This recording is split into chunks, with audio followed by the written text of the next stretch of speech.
Yes. Yes. Papaya. Papaya. Sayo na lang natin. Ayan, sulat niya na. Okay, sino pa? next? AJ. Diminish. Didiminish niya. Alam mo na yan. Di ba ako next po? Si Raven. Raven. Ako raw. Tuloy, gusto mo kahawak ng mic. Ay, yung gagamitin na to. Para sa akin.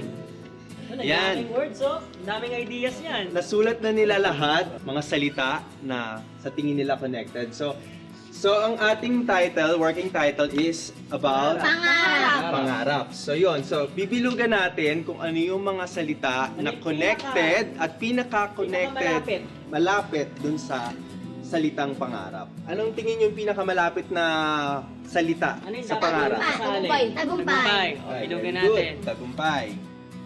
Ano pa? Ano pa?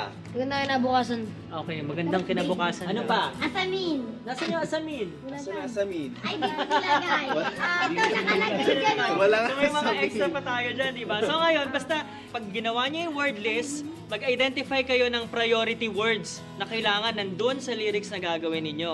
So ngayon, since na-identify na natin yung mga priority natin ng mga words na gagamitin sa kantang isinulat nyo, at the same time, meron na kayong guidance of word list na gagawin nyo for your lyrics, doon na tayo ngayon sa chord progression. Yes. So tuturuan kayo ni Kuya Raizo kung paano mag-come up ng mga basic chord progressions kasi lalo na yung mga marunong maggitara. So, kailangan mag-isip tayo muna ng chord progression para pwede natin ipasok yung melody na naiisip nyo doon. Tapos, papalitan nyo ng words yung melody na yun. Yung mga words na napili dito. So, try muna natin. Anong naisip nyo na na chord progression? Ano yung kanina? D, D, D, ano yung A minor? A minor. C. Kaya, dyan muna tayo maglalaro.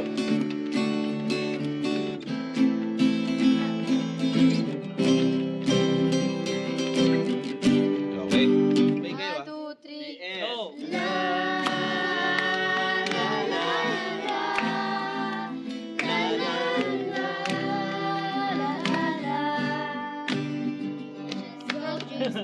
Okay. Alright.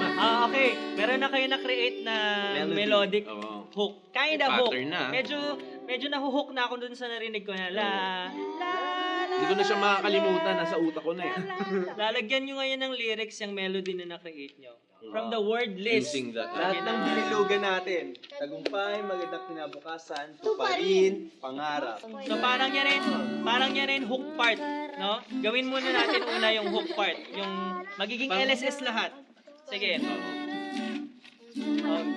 Paano? Sige, yun ang assignment Sige. nyo.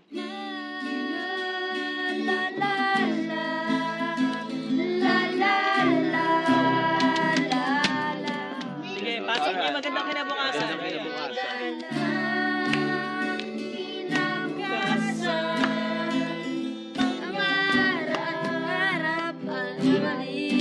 Ayoko nang tuparin kasi hindi nakarhyme. Oo, isip pa kayo ng mas nagra-rhyme. Makamtan. Makamtan, oo. Ay, makamtan.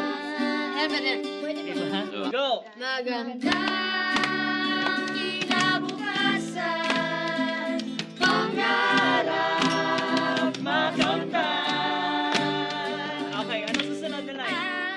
Ano susunod na line? Sige. pag-aaral, wag pabayaan. Okay, very good. Alright, Ano sige. pa yung word na yung kaibigan, pwede niyong gamitin. Kaibigan, mahalin. Ah. Sige, tuloy niyo muna. Sige.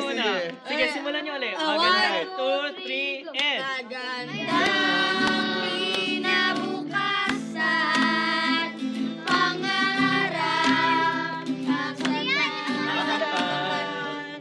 pag-aaral, huwag pabayaan, kaibigan, mahalin. Kaibigan. One last word. Oo. Meron na one kayong last word. may hook part na kayo.